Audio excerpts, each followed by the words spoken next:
Hey guys, we are live. This is Chance Williams. Welcome, welcome, welcome, welcome, welcome, welcome, welcome, welcome. So everybody, I hope you all have had a great weekend. We are on the forefront of learning as much as we can learn. And I am here to basically share a lot of information that I have acquired over the years.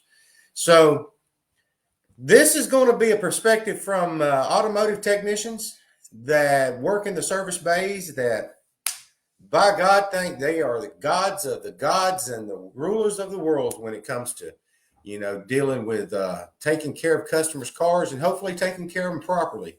That's where I preach the most: is do your very best, put the effort in, and it all works out. But today I wanted to give you more of a business perspective of what really goes on in the front end, in the front of the office, or the front end, as a lot of people call it. And a lot of you probably going to hear some terms like billable hours and such, which a lot of you technicians probably don't go by billable hours. You just go, hey, that's my time. Hey, that's my time. My time is my time.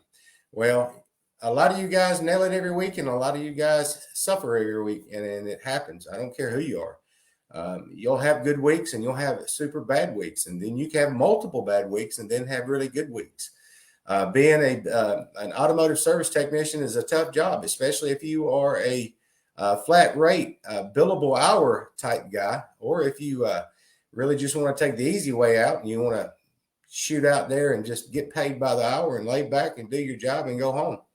Hopefully you still do it right. But anyway, today I really want to talk to you more about how it is in the front end and some things that you guys can implement and take care of that will probably, hopefully, help you in the long run. And it's basically how to effectively implement the training that you get. Well, if you ain't got any training yet, then you need to get some training. Then you can implement the training. And I'm going to be honest with you guys, when I did my training and stuff on how to run and operate my business, it's like you're out there, they're teaching you all these new things, and you're coming back, you're on fire. Well, you need to slow down just a little bit. So the things that I'm going to tell you here today that needs to be done in moderation. It does not need to be jumped into come Monday morning and start doing a whirlwind of things all at one time. You need to kind of do just pretty much one thing at a time. Take it slow, take it easy, see how it works. And if it works, then move on to the next stage. First, I highly recommend you write down some things that you'd like to change. What about the front of the office? It needs sprucing up. It needs to be swept more. It needs to be cleaned up more. It needs to be dusted more. It needs to put in a new plant. Bring in some flowers. Hang up, some pictures. Whatever you want to do. Hang up some pictures of yourself of your past, of where you came from, what got you to where you are.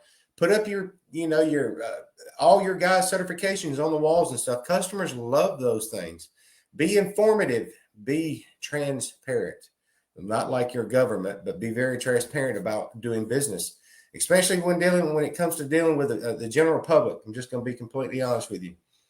And I guess we'll first start off with new business owners jumping in there, no training, formal training at all. How do you handle angry customers?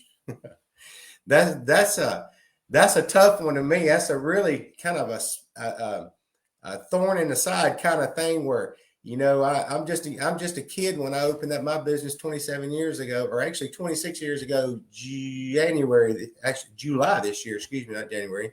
We don't pass January. But I was a roughneck. I was who I wanted to be, and that's all it was, and that's how it is.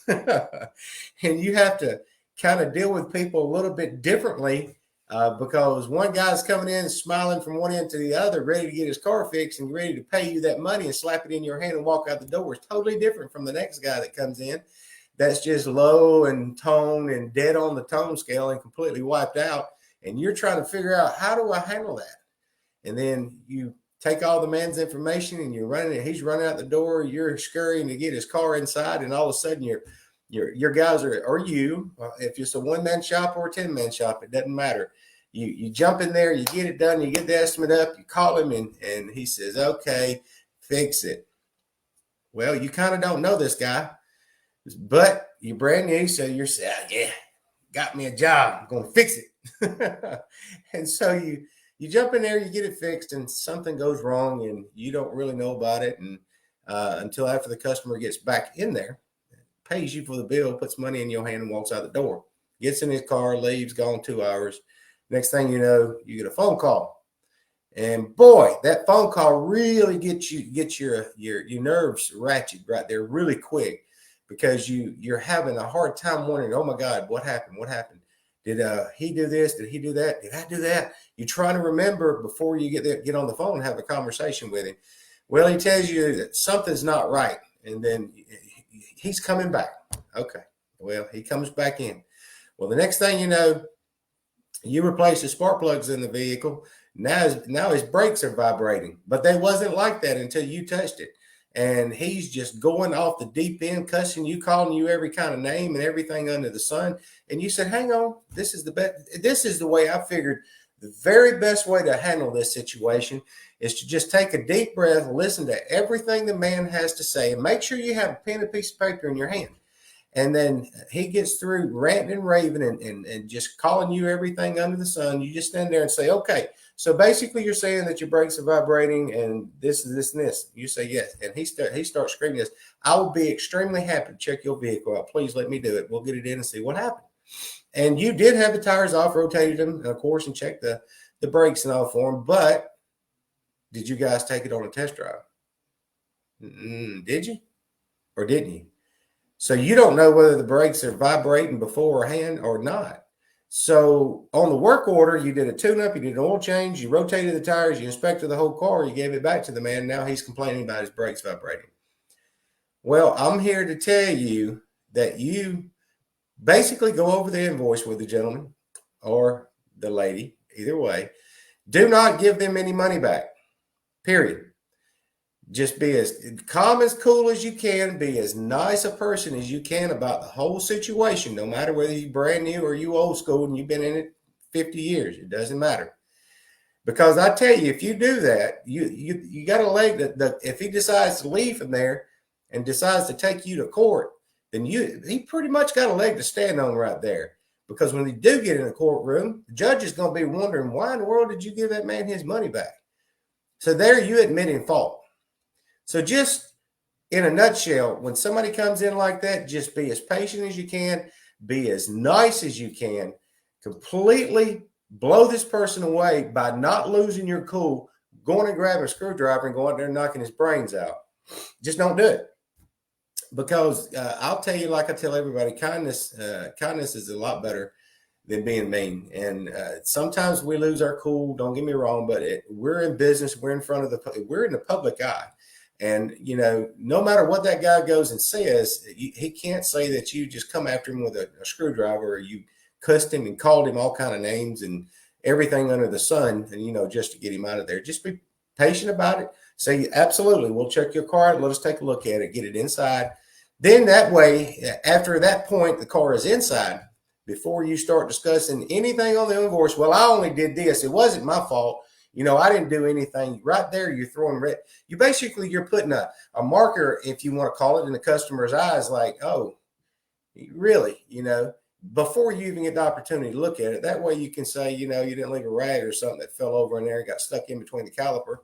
And, when he was applying the brakes, causing the brakes to go to vibrate. And believe it or not, I had a rag actually literally got caught. And just enough, material between the pad and the line, and the brake pad slid up in there. And actually, of course, it stank real bad too.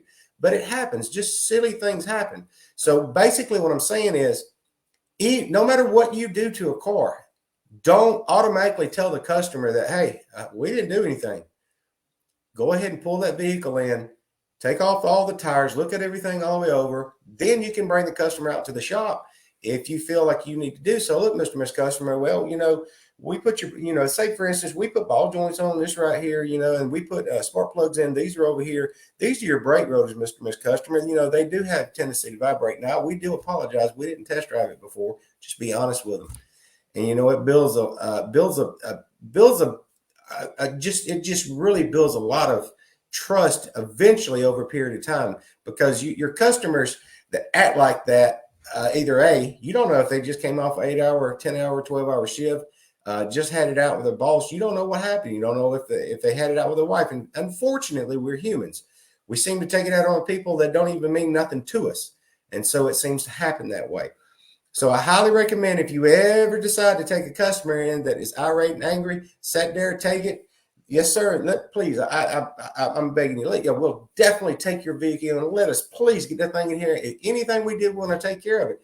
At that point in time, then you can address the situation. Now, if it's in the reverse role, if the roles are reversed and it was you would probably feel the same way, depending on the day that you had. So at the same time, always make sure that you give the customer the benefit of the doubt before you start hollering, we didn't do nothing. I didn't do it. I had a customer, actually, I had a technician one time work for me. When I asked him about a repair that he did, he said, well, I didn't do it. I said, well, how do you know you didn't? Can't we at least get it in here first and find out whether it's something you did or not? And it turned out to be no, it wasn't anything that he did, but that's the problem with it. It's an attitude. You don't know until you inspect and make sure that it is or is not something. And at that point, you can't address that situation with that customer. Well, that's number one. That's how to deal with a customer. And there's quite a few more ways, but I can tell you the best way to do it is don't step on the customer's toes.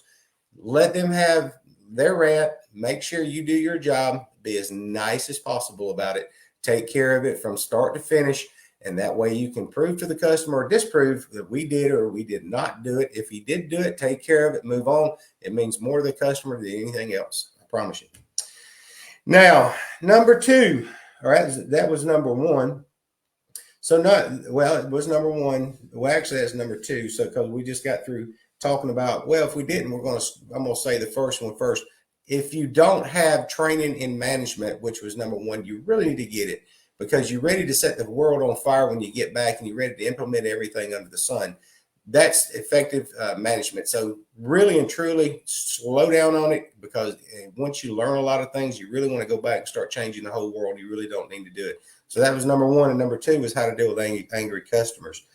Number three, selling the big list. Let me tell you that if you have a brand new customer that comes in the door, say for instance say it's a 2010 Arcadia. Okay, y'all know those 3.6 engines ain't worth a nickel. Y'all know those transmissions give a lot of problems. I'm going to suggest that selling the big list, no, not until you have completely 100% thoroughly inspected that car from front to back and did everything you know to do under the sun and see if that customer is going to have some good service after whatever the repairs you were doing. Say, for instance, the customer comes in and says, okay, I'm 100,000 miles. I need a transmission service. And you've never met this person before. You got 100,000 mile service. I want everything done that needs to be done. I want the brakes flush. I want the brakes done if they need to be done. I want spark plugs done. I want my oil changed. I want the tires rotated. I want shocks, struts. I want everything I need to do. I want to get another 100,000 miles out of this thing.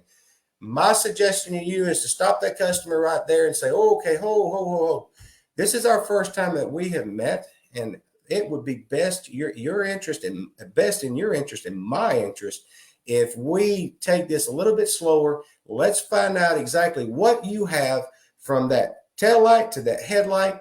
Let's see exactly what it's going to take to really get this car back in shape and ready to go. And the customer says, no, I'm just ready to get it. I'm ready to get it done. I need it done in at least 3 days. Can you do it in 3 days? No. Don't let that customer put you under the gun. Don't let that customer pressure you. Do the job, do it right. And the more informed that customer is about what he really has, then it's going to help you and save you in the long run versus writing the whole list of stuff, going to get the estimates on this stuff, calling him without inspecting the car. You bringing it in. The next thing you know, you're through with it and you take it for a test drive and you ain't got no third gear. That's a bad day, guys. That's a bad day waiting to happen. And the reason I say that, I've seen it happen in other repair shops. I built transmissions for a long time, and I built a lot of transmissions for other shops in town. I built them for my customers, but I'm saying it happens. So selling the big list is a no-no until you are went through that car, like I said, 100%. You feel confident that you're going to be able to jump out there, do the repairs, give it back to the customer. Customer's going to get some good service out of it. Please don't sell the big list. Just calm down on that. I know the big list is something that every technician dreams of, all gravy work, so just calm down on that. Take your time with it. Make sure that you do the inspection on it. The customer knows and and everybody's happy. All right. That's number 3. Number 4, how to increase your bottom line. There is so many ways you can increase your bottom line. But look, let's not get obsessed about this. I mean, let's not get really obsessed about, padding to the bottom line, getting it up there, bringing it up like it's supposed to be. So I don't know what you guys are. We'll just throw a number. Just say, put a piece of paper up on your account. A minimum shop charge $8 an hour. I mean $8. Minimum shop charge $8. Just plainly put it up there. That way, when the customer walks in and can be able to look at it, and they go, well, it's minimum $8. Hey, man, I got a brake light bulb out, and I need it taken care of. If you decided to charge for brake light bulbs, and in my experience, it takes me longer to write the car up and get all the office stuff out of the way before, by the time I'm done with a bulb. And it's just, sometimes it's aggravating. I don't typically charge for brake light bulbs to all of my new customers, and also to my old customers, unless it's specialty bulbs and stuff like that. I don't even bother. I will charge for the higher dollar bulbs, but most of the time, the 3157, 3057s, I don't charge for. But say, for instance, you guys do charge for your bulbs. Well, you charge bulbs for every single time that one comes in. Well, they say you can't really complete an inspection on the ground, and that's kind of true to a sense. But you can also get that car in, and you can raise the hood up while you're looking at the bulbs. What about the air filter? What about the cabin air filter? Does it carry a fuel filter? Does it need a fuel filter? The things that the car needs maintenance on. So you have your technicians go out there and do these thorough inspections on these cars. That's where you can increase your bottom line. Now, I'm saying doing it to a very transparent position where you can prove that this vehicle needs these types of repairs done or services caught up on. Now, that's the best way I can tell you to increase your bottom line. Now, another thing that I actually did once upon a time just to generate income was we had cars come in and they would need their headlights. You know how the headlights and stuff on all these cars, they fade really, really, really bad. Well, I got my body shop across the street because they do a real good job of doing headlights and stuff. So, and clearing them, and it was real pretty. So I took old Nasty when I went and got out of the junkyard, and I did a comparison. What new was after it was the repair was done, and actually the age of one just setting up. And I sold so many of those things and kept the body shop extremely busy, and it kept me extremely busy. So most of the headlights out there, we was really selling on GMs and Fords. But that was back in the day when the headlights were really easy to just pop out, and I'd run them over, across the street. They'd get them done for me by the time, we got done with the services and stuff. Those were the good old days. Nowadays, I'm not so sure about that. You have to rip bumpers off half these cars out there, so you might want to do that. What about belt inspections? Yeah, belt inspections. Inspect the belt every time it comes in. I'm not sure if you can, but you could probably get a tire gauge from your local parts store. Matter of fact, I know you can. I'm just not sure if they'll give it to you or anything, but it's a good possibility that you can just pick one up, check the tread depth inside the belt itself and see if it's worthy of belt replacement. The deeper they are, they're about worn out. Look for cracks, sell them cracks. Sell them for cracked belts and stuff like that. So that's a good way to increase it. Well, if you're a tire store, what's the age of the tires? What is are they dry rotted? Are they cracking? It's there's just a lot of things you can do to increase your bottom line. Now, if you're a tire store, now I kind of done this one time. I probably shouldn't have, but I wanted to know about. I think it was in the late 90s.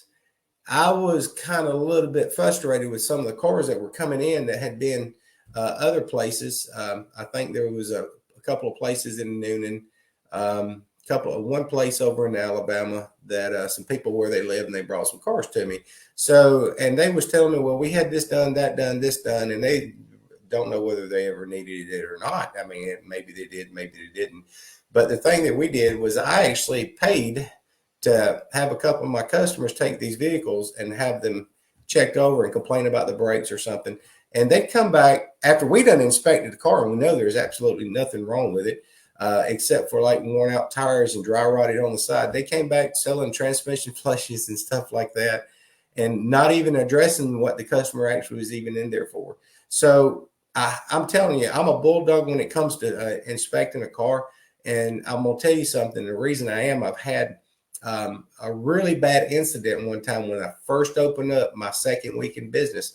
I had this lady came in, and she just was mean, guys. I mean, she was just horrible mean.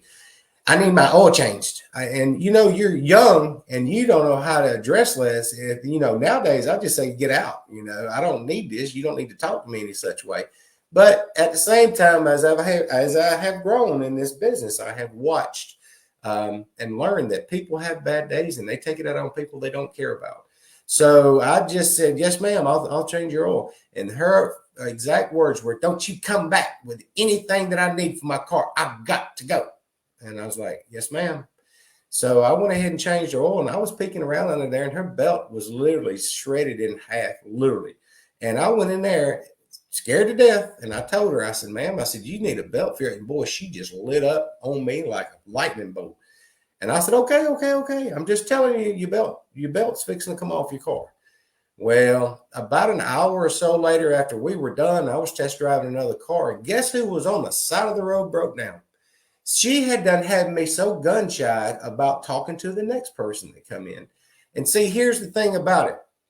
It changed my mind right there that I needed to tell and inform the customer, regardless of how they talked to me or treated me at that time, because I was new.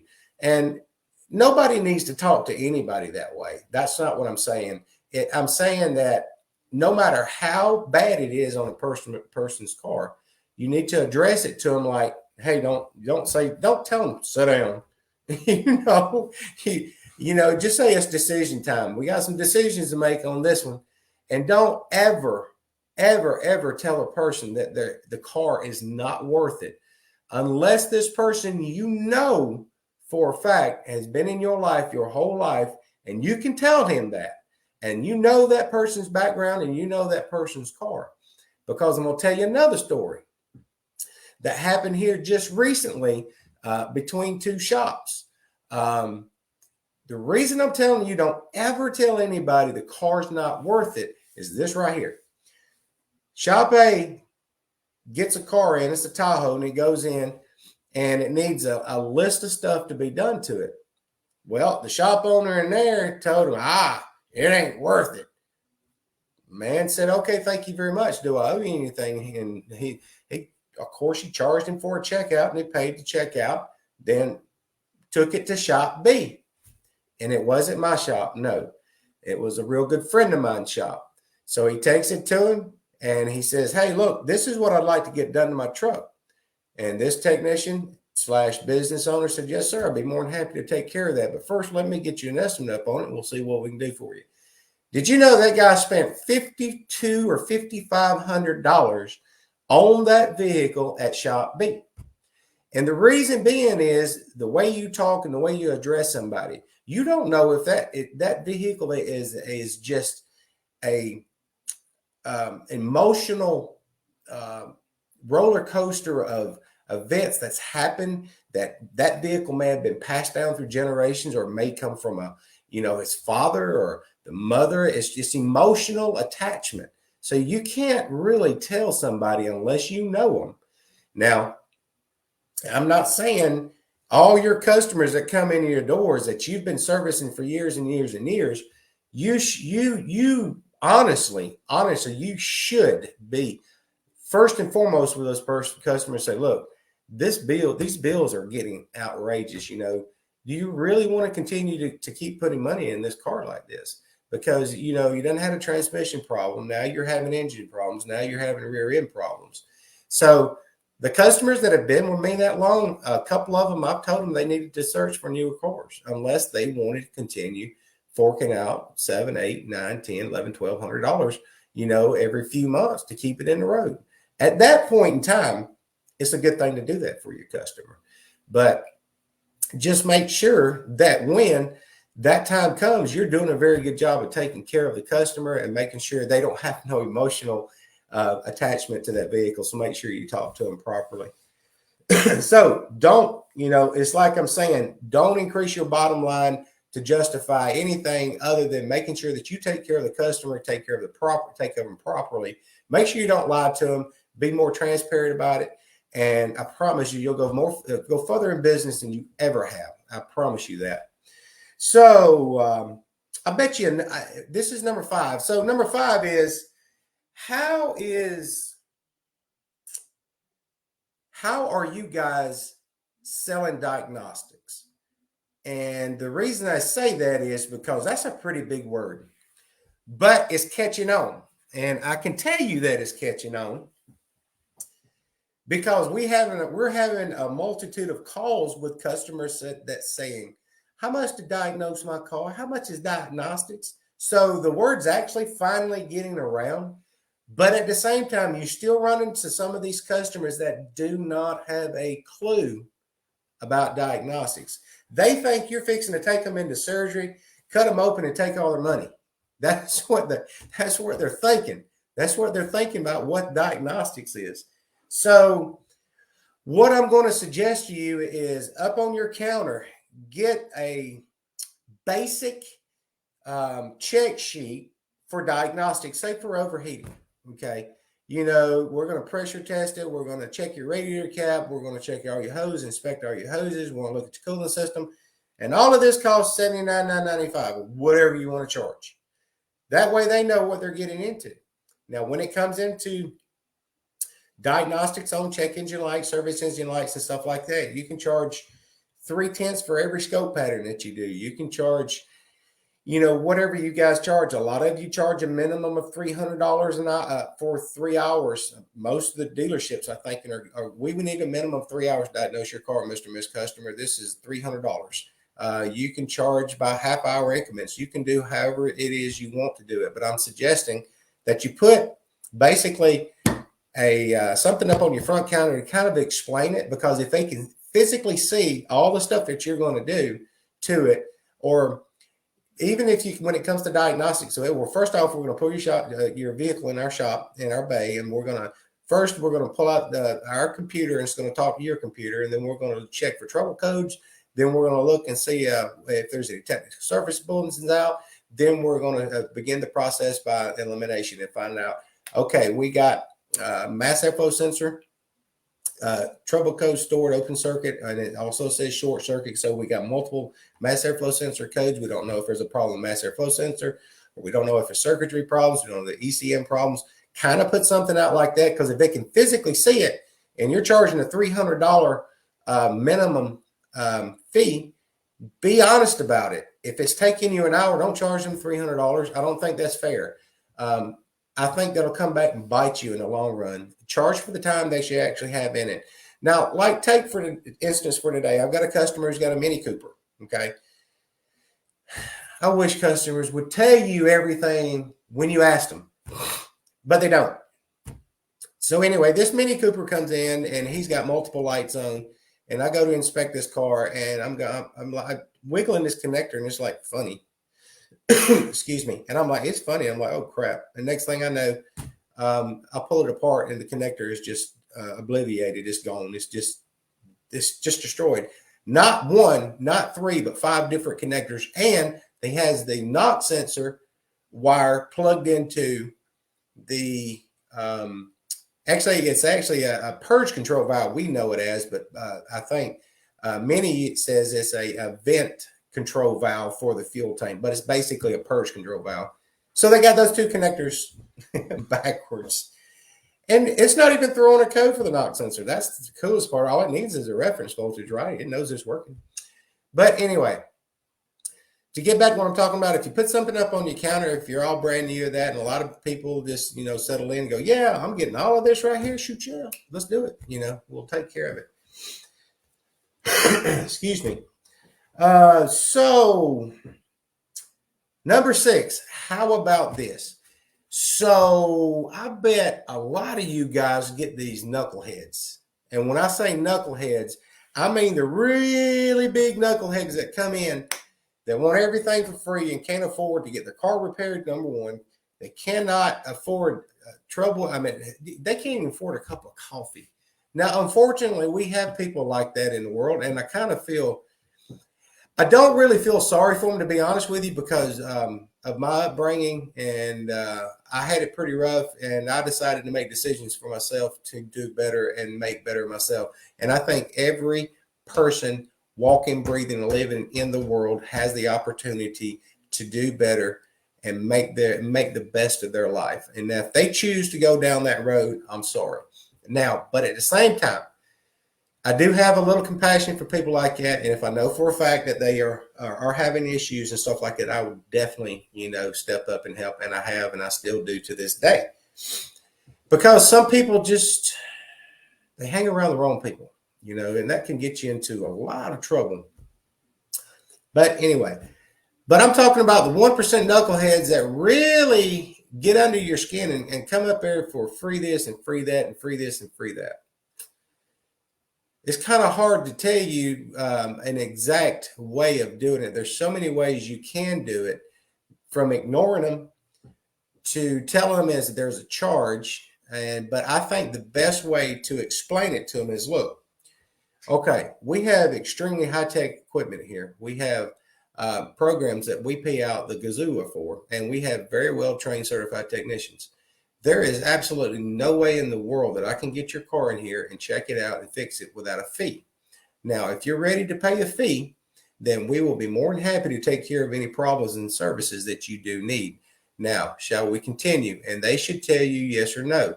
And if they can't afford it, then that's good. And it looks like my camera just shut down from high temperatures, guys. So we're going to switch to the other screen. I got that thing turned off too, and what's so bad about it. But anyway, let's change over to this screen right here. All right, here I is again. So I was recording this too, and apparently my camera shut down for high voltage or high battery, whatever it said. And I have it turned on for that, and I also have a charger on it too. But anyway, I guess the best way for you to really take care of a person like that is just explain to them what it really costs for you to do business. And if you do that, hopefully they'll get the message and turn around and walk off and be done with them.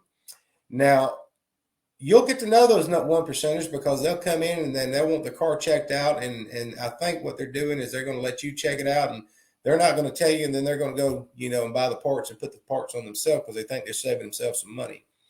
And it's best really not to get yourself in that situation, because if it's misdiagnosed, you can run into a situation like a friend of mine in another repair shop did, where he diagnosed it, charged them a fee, and they took off and left, and then put the parts on and came back and told them, all they did fix my car. And if that happens to you, the best way to tell you to do that is, yes, that part. Now, if you tested it yourself and you're a really good technician, and you've done bench tested it and thrown everything at it, and you know for a fact that that's a fault, yourself, there's so many other things on the car that can trigger the same problem, but can be a cause too as well. And so if you do get into that situation, you need to explain to the customer no. So it's just like I did the other day. I diagnosed a problem with a transponder in the security system on a Dodge. And so I told them, I said, yep. I said, it does need this. And they said, no, we can't afford that. And I said, well, okay then. So next thing you know, they're calling me back and they said, well, hey, if we get the parts, you put them on. And I said, nope, because I don't want to get involved in that. Number one, if you own a business, that's really robbing from your business. And you have to make the money on the parts. You have to pay the bills. You have to split the money up and do the money thing with taxes, with your workman's comp, with your garage keepers, with paying your employees. So that's kind of robbing the cradle a little bit there. And so I really don't recommend that at all. So it's best to just explain to that 1%er right there that, look, this is what it takes to run this business. Now, if we can help you, we'll be more than happy to, but there's a fee. Now, if you want to help them out with that fee and you feel bad for them or whatever, that's fine. If you want to take them in anyway, that's fine. Now, you also have those customers that will come in and basically are the guys that really know the mechanical things about it and like to do it themselves, and will bring it into you and let you diagnose it, and will pay your fee and will send you on down the road. And then they'll go fix it. They'll be happy with it. But they're also the same guys that get into it that know that's a little bit more than they need to do, and they'll end up bringing it to you. Now, those are the guys that you don't really want to let go, because those are the guys that really will spend the money with you and does not mind spending the money with you. So the first one is the 1% knuckleheads. The second one is the people that, have the money and will do a little bit with you. And then you have the third person. You have the third person that walks in and says, fix it. Yep, those are the ones that you want to keep. The number 2 and the number 3, those are the folks you definitely want to take care of. So that's pretty much how I think I would pretty much handle, getting rid of a knucklehead, if you want to call it that. So that's number 6. Number 7, how to avoid getting stiffed. How do you avoid getting stiffed? Well, I can tell you there is a bunch of ways to avoid getting stiffed. And I can tell you that being brand new in business, I got shafted for $3,000 my second or third week. Actually, no, I was about a month in on a Bronco that I pulled the engine, built the engine. I was waiting on a deposit, and I didn't have the engine out because he told me to do it. And I only got $500 deposit. Well, I was gullible as a rip, and next thing I know, I ended up taking and pulling the transmission and building it too, because they said they was having problems with it. When I originally drove it, I didn't have any problems with it, but they told me they wanted it freshened up because they didn't want anything wrong with it when they came to pick it up. Well, long story short, they came and picked it up all right. They came and picked it up they filed a writ of possession in Troup County to come and pick up that vehicle and take it to where it belongs by a repo company. And that was hard. That was super, super, super, super hard. But anyway, I got away from it and learned from my lessons. Like it went broke trying, but I got over it. Well, the best way to do that I can tell you, you got a couple of different avenues. One is, I don't recommend you telling the customer that they need to pay the bill in full, because I don't think that's fair. Because number one, I think a lot of guys get paid in full, they get lazy and they don't want to get the repair out fast enough. I think the best way to do it is ask for a deposit. That's the best thing to do. You ask for a deposit, get a deposit. Next thing you know, you finish the job, you wait on your money. At least if you do get stiff, you got enough there hopefully to cover all your parts, and you can work something out with paying your technician, or even if you do the repair. Now, you could do it another way. You could also tell them, okay, Mr. Miss Customer, I really don't know you. This is a pretty large repair. I'd like to get a quarter now, or a quarter, and then part at the end. You can work it up like that. Contractors do it all the time. They get a third, and then the rest at the end, or a third and third, or a quarter, whatever you want to get. That's up to you. Or you could just, plainly turn the job out the door and just say, don't do it. If you didn't feel comfortable doing it, that's another way of doing it. So I guess the best way of saying getting stiffed is, that's a really hard thing to say. Because if you do, and you leave the car outside and they come in with this extra set of keys and take it, then it therefore becomes a civil matter. And then therefore you end up in court stiffed and ain't got nothing. Because I know I've seen that happen. It's happened to me. So that was, I think that's what you need to do. You need to either ask for a third, and then partial wage, another third, and at the end, get paid at the end if you feel like you need to do that. I personally get a deposit of half, at least half, before I get started. If, say, for instance, I got a transmission, I mark the transmission up, get the price on the transmission. Mark your parts up, get the price on your parts. That way you're not hurt so bad. The parts money you make on the money you make on your parts would actually probably cover the technician. Then you're standing there waiting for your handout. Hopefully you get paid soon. So, but then you have those customers that will pay and just walk on in the door and take care of it. But then again, you have some of those customers that will walk in and say, yeah, just go ahead and fix it.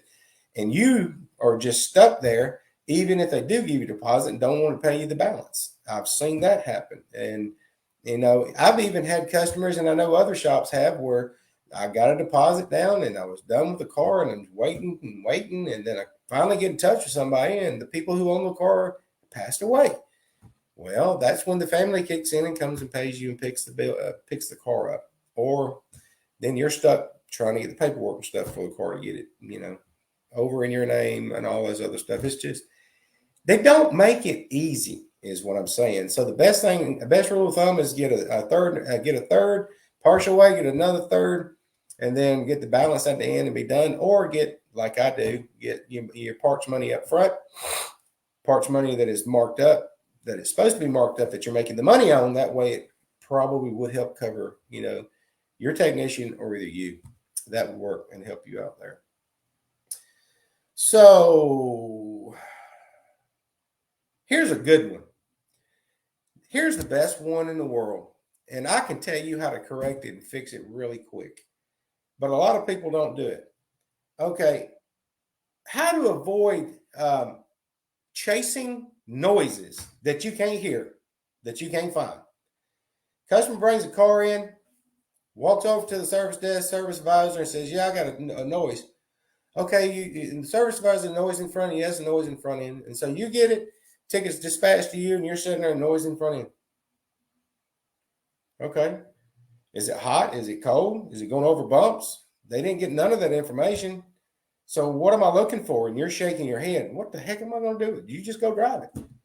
You hitting every pothole out there in the county and in the city, and jumping speed breakers, and you just don't hear nothing. You bring it back, no MPF, no problem found. You turn it back over, and next thing you know, the customer says, "There's a problem with my car." Tell me, it's there. There's a few ways to do that. Well, a couple of ways I know of. One, get the customer to ride with you. Tell the customer to drive, make the noise happen. Now, I know a lot of you guys, I don't want my technician to drive with him. He's too dirty. He's been in an engine. But then you go drive with him. You go ride with the customer. Get a service advisor. Go ride with the customer. Anybody, go ride with that customer. Get them to produce the noise. If they cannot get the noise to produce itself, just politely say, I can't fix what I can't find. I am a technician and I can fix it, but what I can't find, I can't fix. Now, here's another thing. If they want to drop your car off to you, make yourself a checklist. Mr. and Ms. Customer, this is to inform us of the best way to find the problem for your car. 1, do you hear this noise going over potholes? Number 2, do you hear it in the morning times? 3, do you hear it on turns? 4, are you cutting donuts with it, or whatever you want to write on the ticket to put in there so the customer can actually fill the piece of paper out.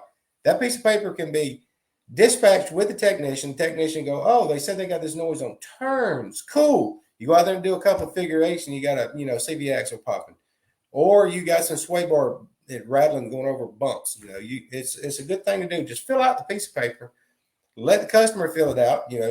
Y'all go ahead and fix the piece of paper where the customer itself can fill those things out, and that way that will help you tremendously in the long run for that.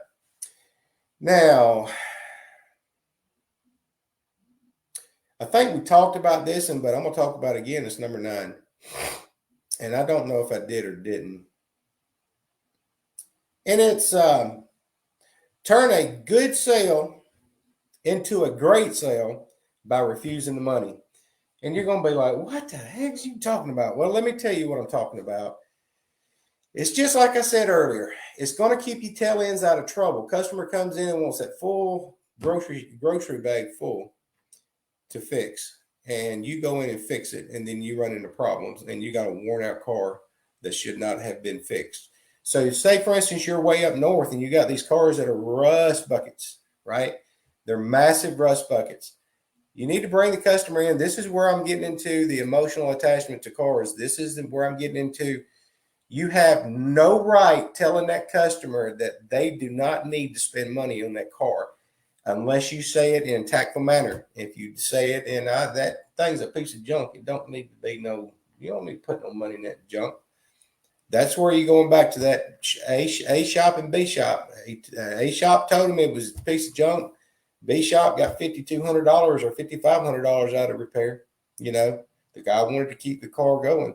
I don't know if he asked him why he really wanted to keep that car, but I'm telling you guys, you got to be, especially if you're a business owner, you got to learn to use a little bit more tactful words about, hey, it's decision time. Don't say, unless you know the customer real well, hey, come over here and sit down. This is going to be a good one.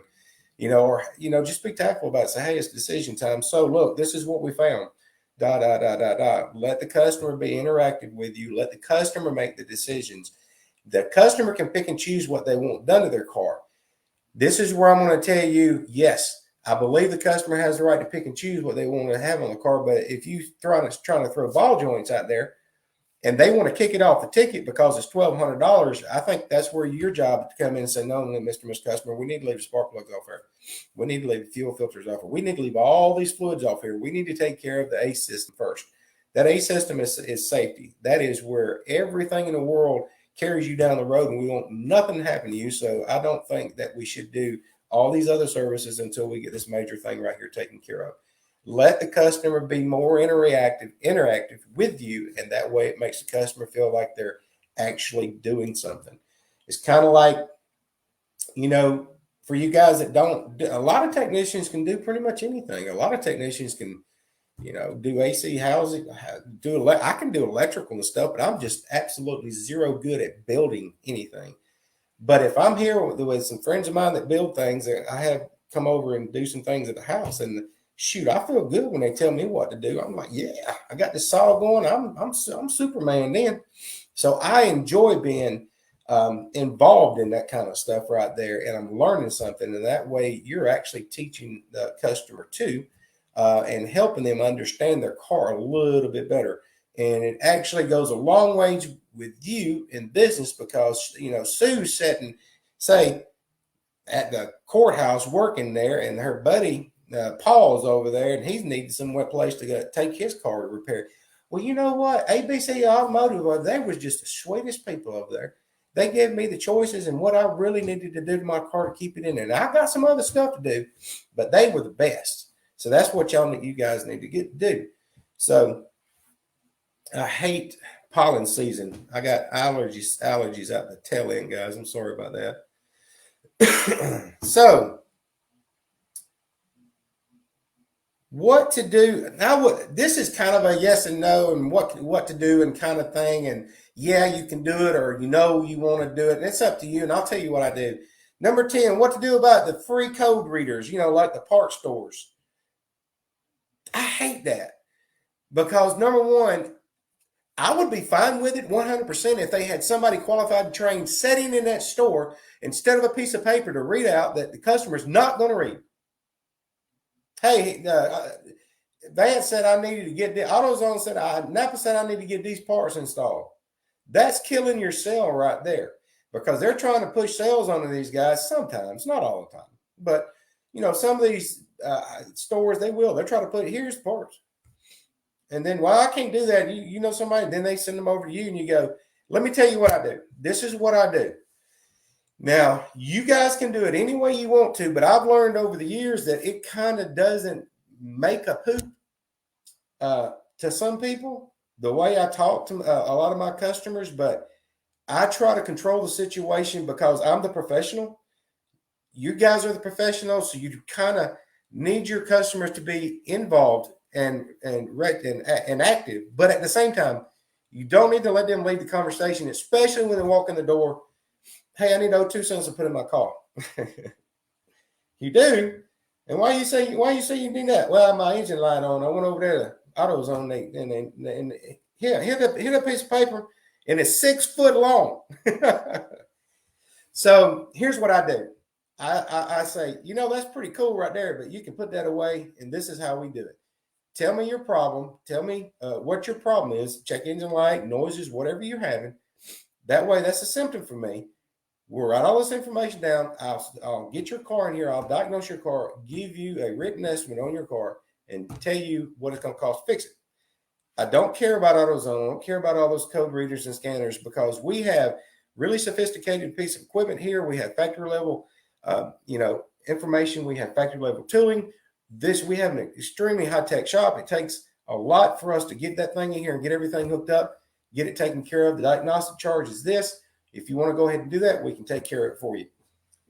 Mine's a minimum of $150 an hour, and every single time they tell me to figure it out. Every single time. I have not ever had somebody turn down a diagnostic charge for me, explaining it to them like that. Even the people that go to AutoZone that come with those 6-foot lists, they tell me the same thing. Figure it out. You're the professional. If I need a plumber, I'm going to call a plumber to my house, because I ain't going to fix it.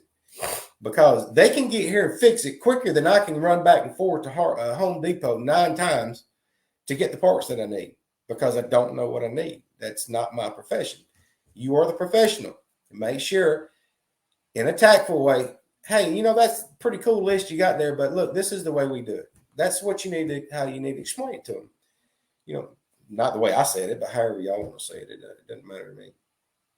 That's what I do about the free code reading and AutoZone, and I think AutoZone's pretty bad about it. So, okay, here we go. Let me get on down the list here. Unfortunately, I have to write things down. Okay, number 11, how to sell the A, B, C list. Now, to me, the A list is all the safety stuff on the cars, right? You can consider airbags if you want an A list item, because if it's not functioning properly according to national vehicle standards and all the people out there in the government who are way more high tech up in this stuff than me, people's lives live longer and have less likelihood of being damaged or I guess you can say damaged or killed in a car, as long as an airbag is working and functional. So if an airbag light's on, I would think that would go on the A list. Steering suspension, A list, tires, brakes, all the running and running chassis stuff on the cars is pretty much an A list thing. B list, all the maintenance and stuff. When it comes to fluids and liquids and stuff like that, and then you get into the little C list stuff. The windows doesn't work, the cabin air filter needs to be replaced, the radio don't work, the seat belt, that should probably go on the A list thing too. The seat belt, they'll give you a ticket for it if you ain't got it working, because I know that for a fact. So that might want to go on the A list. So say the carpet's dirty, the C list stuff, to keep the car up and going. The door hinges are squeaking, sea level things. So when it comes to that stuff, and you've already done your list inspection from top to bottom, and you have that mega grocery list, and the customer wanted it and want to know everything about it, sell it. Sell every bit of it, but make sure that you prioritize everything on that list, especially when the customer is going to be working with a budget. And you can say, well, Mr. Miss Customers, this is the things that we can work on as we go through the year. Mr. Miss Customers, these are the urgent things that need to be taken care of right this minute, right now. And next thing you know, you get into whatever the customer is asking, and whatever the customer, I guess you could say it's one of those, what the customer wants and what the customer needs is a kind of a two different thing, or two different road venture there, because you want to make sure that you do a really good job. And you do have those customers, just like every shop across the nation, that will come in and drop $6,000, $7,000, $8,000, $10,000 on a car. Even the diesels, they'll pop up to $22,000, $25,000 for engines. I know this because we do it every day of the week. They're not going to go out and buy a 15, 16 model diesel for $20,000 unless it's got some serious problems. So the ABC list, I highly advise you to go out there, increase your bottom line. Every car that walks in the door, no matter if it was 6,000 miles ago, 10,000 miles ago, 3,000 miles ago, and you've taken care of this car from front to back, you don't know where that car is fixing to go to next after you get through servicing it. All these listed things, the ABC list, are basically maintenance items. A lot of wear and tear items. Why not make sure that your customer is checked from one end to the other every single time they come in? That's what they're there for. They would appreciate it more you telling them every single thing about their car every single time they come and have a service with you, because that's why they keep coming back, is because you are being honest with them and saying, hey, everything's cool this week. Oh, hey, I got some brakes ordered for you. I don't have them this week. You know, we did those brakes about 2 years ago. The part's under warranty, but we're going to take care of that for you. Or, hey, the labor's not covered. It was only a year. Now, I will tell you, on a lot of you guys that are on Pro Advantage, this is what I recommend to you. Parts are not what they used to be. I'm sorry. They're just not. This is, you can do this in your shop if you want to help you out. I do a 24,000 mile parts warranty, but then my labor is 1212. And because you guys out there that know the Pro Advantage warranty, you know how it works. If you, within a 25-mile radius, then they have to come back to you. If they're over 25 miles, then they get to go to any other shop they want to, and that shop gets a check, gets paid money from the Pro Advantage team. Well, if they're 25 mile in the radius of you and you have to fix it, you get a credit on your account. Well, if you work, that's through AutoZone. If you work a warranty claim through Advanced Auto Parts, good luck. I don't even want to write a ticket up. Just makes me mad. They want to pay you $35 an hour, I think. Flat rate. It's not fair. I don't think it's fair at all. That's the shops is, I don't know, it's wasting space in the shop when you're not getting paid for defective parts. But we've had to deal with this for years and years and years, and that's one of the cons, I guess, about it. It just sucks. It just stinks. Now, this next thing I'm going to tell you is cool, and it's going to actually help you increase your bottom line too. So this next thing I'm fixing to tell you guys that you should do, which I did for a long time. I don't do it anymore because I don't have the time. But I think when I got closer to the end of me doing this, I taught just about everybody.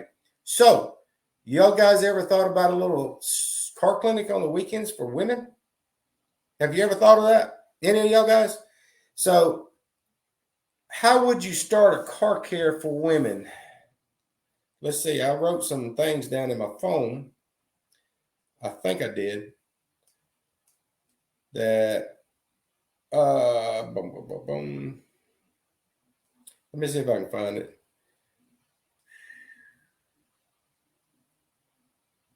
Anyway. Okay. Say, for instance, okay, there's women out there that the women are hey guys, I'm telling you, the women are the control of the money. They're the ones that the husbands you're on the phone with and you're selling them all stuff. Well, let me get my financee, or let me get my wife. You know, they're the ones that really spend the money on these things. So, say for instance, you want to get a car care started just on the weekends. This is just a little small clinic. You can do it a half a day and put it out there on some flyers and friends and neighbors and stuff like that. Especially if you're new, to help people come into your facility and actually, learn from you guys. So you can teach them some things about their cars, because, this is good for teenagers and stuff too that don't absolutely know nothing about their car. So I would highly suggest that if you wanted to give it a shot, if you're brand new in this, or even if you're old in this, you want to help out the community and stuff like that. That's pretty cool. So, one of the things you could do is take some pictures underneath the car. You can actually blow it up. Start pointing out some different things. If you want to set into the classroom type setting and try to go over some things and then go out to the car, you can actually do both. And then that way, when you get out there, you can actually show them how to change a spare tire in case they get stuck on the side of the road. Show them that they can use their foot to stand on the thing. I don't even know what they come with in these newer cars. Y'all have to tell me. If they have still have the lug bars in there that you can, the little 90-degree ones that you can stand on. I don't even know. Most of these cars that come in our shop, some of them have spare tires, but they don't have the tooling to go with it. And you can even show them how to use those little, I don't know if I want a woman looking at trying to jack a daggone car up with those little jacks and stuff nowadays. But you can show them how it's done, is pretty much what I'm saying. You can also, there's just all kinds of, just see if y'all can find anything on Google that would actually, I had a bunch of stuff in some notebooks and stuff that I had that I wrote down. I thought I put it in my phone. I didn't put it in my computer earlier. So, say for instance, just basically it's a give and tell or give and take kind of situation. Raise the hood, show them where the fluids go, where the oil is checked. A lot of the newer cars don't have a transmission dipstick. You need to explain that to them. Engineers decided they didn't want nobody screwing around in their stuff. I guess if you want to say it that, there was another reason for it. But that'd probably be the easiest thing to say. Teach them how to make, actually you get with Snap-on and stuff and tell them that you're having a class and stuff. Some of the tool trucks will actually give away these little little digital tire gauges. You can get those and give them away as gifts, and that way they can at least check their air pressure in their tires. Show them about their wiper blades. Show them about the tread depth on there, the little wear bars inside the tires.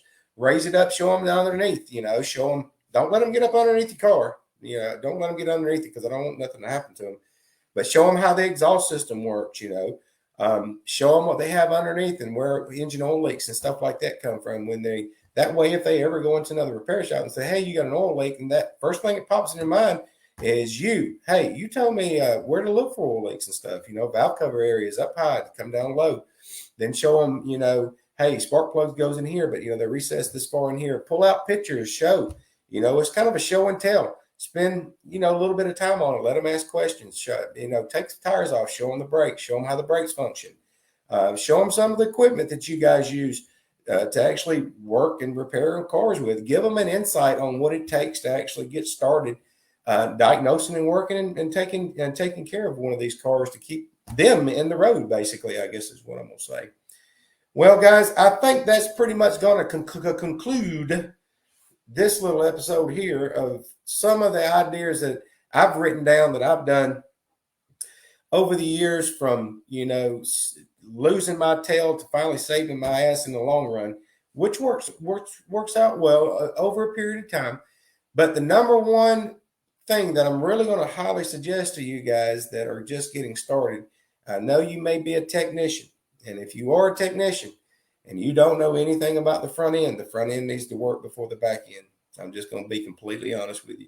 You need training in that. And here's the things that I'm going to tell you when we first started off. If you're going back in there and you're going to throw some paint on the building, that's great. Throw some paint on the building. Let it work. If you're going to start rearranging the shop, don't do it all at one time. Do a little section at a time. See if it works. See if it's feasible.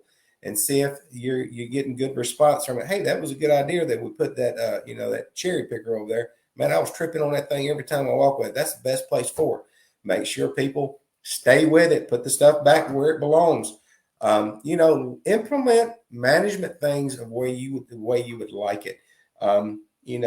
Change garbage collectors. If you don't like the garbage man, change him. If you want to bring on some new jobbers from where you're getting parts, call them, set up accounts with them, pay as you go, or do whatever you want to do. But implement management, things that actually set there.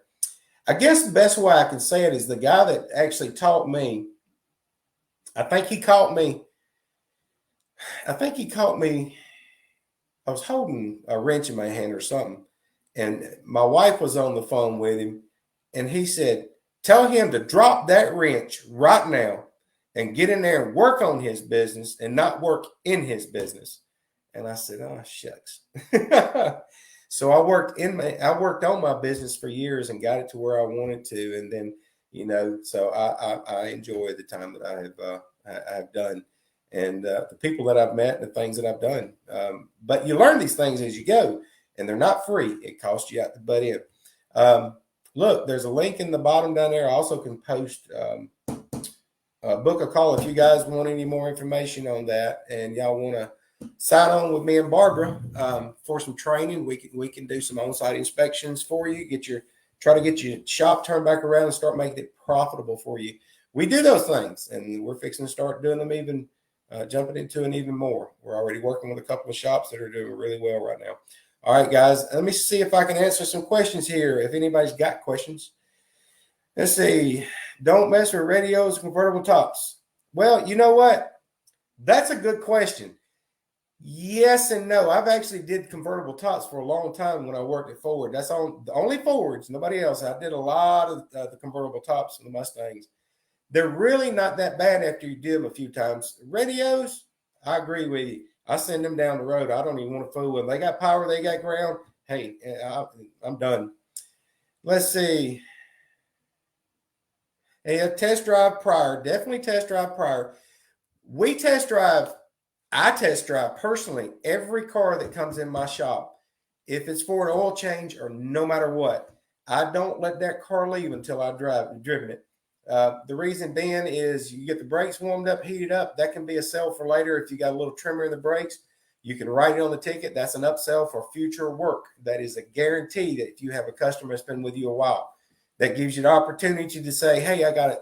You know, customer may not know it, but say Cadillac CTS, every time you nail it, the back end go boom, you go, oh crap, you know, and he's driving it just like, you know, grandma, and or he drives it like that and he didn't know what it was. And that, hey, that's bushing repair back there, and they're really not that hard. Hey, how about the Chevrolets and the 6.0s and that's the 6.0s mainly all-wheel drive Escalades with the engine mounts that bust all the time. Yeah, it's about a 6 or 7 hour job, especially if it's an all-wheel drive, but it's money, right? That can be noted on the ticket. A customer can come back and get it done. You know, if once, I guess the whole thing about it is if you once you build that really good relationship, that customer, and you're honest with that customer about everything. Now, I'm going to reverse this a little bit and say, here's one thing that I highly recommend.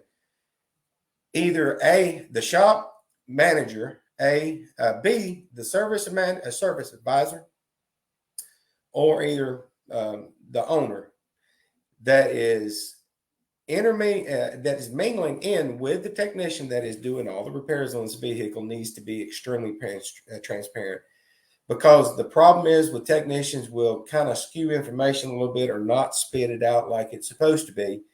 Next thing you know, you're lying to a customer, and it takes one customer to run a business. They'll tell 100,000 people how bad you screwed them, but they won't tell a damn soul, you know, how good you was when you fixed their car.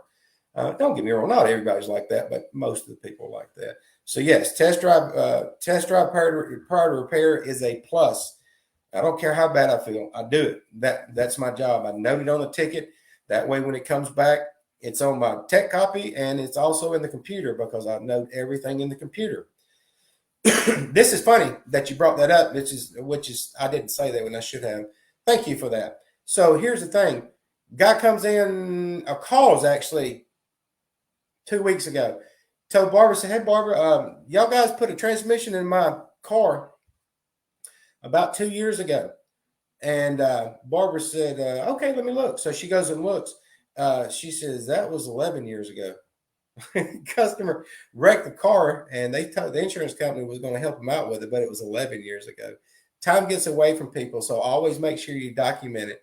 If you document it, write it down, and you got proof that it's there, and make sure you're honest about it. Because even if that battery cable is corroded, write it on there. If they don't want to fix it, they're going to be buying cables for it. They're probably going to be buying cables for it anyway. But anyway. Yes, bundle jobs and then prioritize. Absolutely. From A to C. Absolutely. 100%. I agree with that. Set a cap on diagnostics is a booger and bundle it into repair. Yes, here's the other thing that I disagree with. I've heard this in dealerships, and while I was standing around waiting for some things, and I've heard it in other repair shops, and I disagree with it 100%. And I'm glad you brought that up. Here's the deal. If you spend 3 hours on a car diagnosing it, and then you got this big old grocery list, and it's a 15-hour ticket, that's between you and the technician to give that 3-hour diagnostic away. I don't agree with it. It should be on the ticket. The reason is the equipment costs a fortune. The training and knowledge for good repairs cost a fortune. As one man says, you can get it good, but you can't get it cheap. So yes, absolutely. That is 100% correct. Yes, coolant. Yeah, you're right. Because actually one of them was a coolant temp sensor, and you're right. It is junk. Absolutely. All right. And then I got to thank you. All right, guys, I am out. and I am over and out of this. It is, I think, we've been going over an hour. Sweet. All right, guys. I wish my camera hadn't died over. I don't know what happened. So that was going to do that on YouTube, but I guess I have to go and do it again. All right, guys. Y'all take care, and God bless each and every one of y'all. If you need me, I will post a link in there for book a call with us, and that way, if y'all do need help in your repair facility, it is 100% write-off. It is called education. We can hopefully help you out and set you up and get you going in the right direction with setting your shop up or helping you out in your existing shop. All right, guys, take care. End broadcast.